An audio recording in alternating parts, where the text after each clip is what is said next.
How are you? I hope you all guys are doing great. So in this video, we are going to see consumer reliability. Till now, we have seen a lot of videos on Kafka. If you want to check it out, just check it out on the playlist. Till now, we have solved all the producer side problem, like Kafka, from producer, Kafka has safely received the event. So now, if producer asks to Kafka like, have you safely received my event? Then definitely Kafka can reply using acknowledgement, idempotency, transaction. Now, producer sends a event like, let's suppose, order created, and let's suppose for 1, 2, 3. It moves to Kafka. Kafka stores it. The producer gets an acknowledgement. Producer job is not over. Okay, like inside this consumer, okay, maybe there can be multiple things like read the event, resolve the inventory, and update the database. But maybe after reading the event, it can crash. So it can lead to multiple problems. Okay. So how we can handle it? Definitely there are two different ways.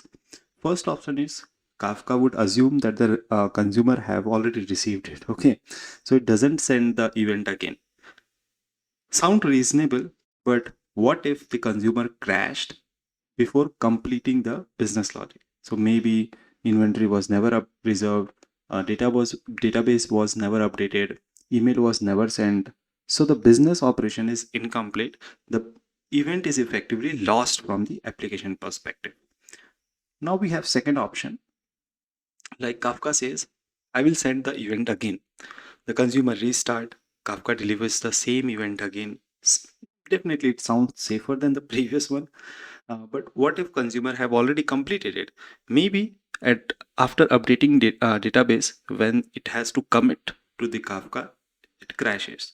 So in that case, let's suppose now the inventory, let's suppose consumer has already completed reserve inventory. Okay, so before crashing, now inventory get reserved again.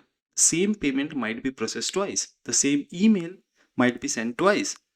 Now we have created duplicate business problem. Can you notice something? This is the almost same uncertainty we had in the producer side. Earlier, the producer asked, did Kafka received my event? Now Kafka is asking, did the consumer actually finish processing my event? The problem has simply moved from one side of Kafka to the another side of Kafka.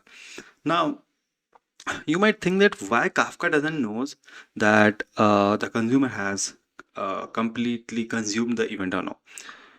Now, here's the important part. Kafka doesn't actually know, and it cannot know, okay, because Kafka only stored events and it has absolutely no idea what your application is doing with that event. Maybe the consumer is updating MySQL, calling Stripe, reserving inventory, sending emails, calling another microservice. Kafka cannot inspect your code, and it should not be also like that because we need loose coupling. It cannot know whether your business logic succeeded or failed. So Kafka does the only thing it can. It asks the consumer, you tell me when you have successfully finished processing. Okay. Okay. So now let's see how we handle it. So Kafka, basically we have event stored inside it. So let's suppose inside partition 1 in offset 0 we have an event, and we send this Kafka sent this event to consumer, and wherever it want, it tells to the Kafka by commit. Okay, it has to commit. Okay, so it can commit at beginning, it can commit at the end, it can commit at the middle. And commit is the signal that is provided to the Kafka from the consumer, such that the Kafka will know that, okay, offset 0 is now done. Okay. So the real world analogy can be, imagine you are reading a book. The publisher, Ms. Kafka, doesn't know whether you have actually read page 100 or no. The only way to know is what bookmark you have placed. If your bookmark says page 100, they assume that you have read up to page 100. Maybe you did, maybe you didn't. Kafka works exactly the same way. The offset commit, the same like the commit that consumer makes to the Kafka, it is called as offset commit. So the consumer tells that, okay, I have committed this offset, means I am done from my side. It's a whole duty of consumer. Okay, Kafka cannot re-verify it. Okay, but we now understand how Kafka tracks a consumer's progress using offset. But there's still one important question left. When should the consumer place the bookmark? Should it place at the beginning as it receive the event, or should it place at the end or at the middle? When? Okay.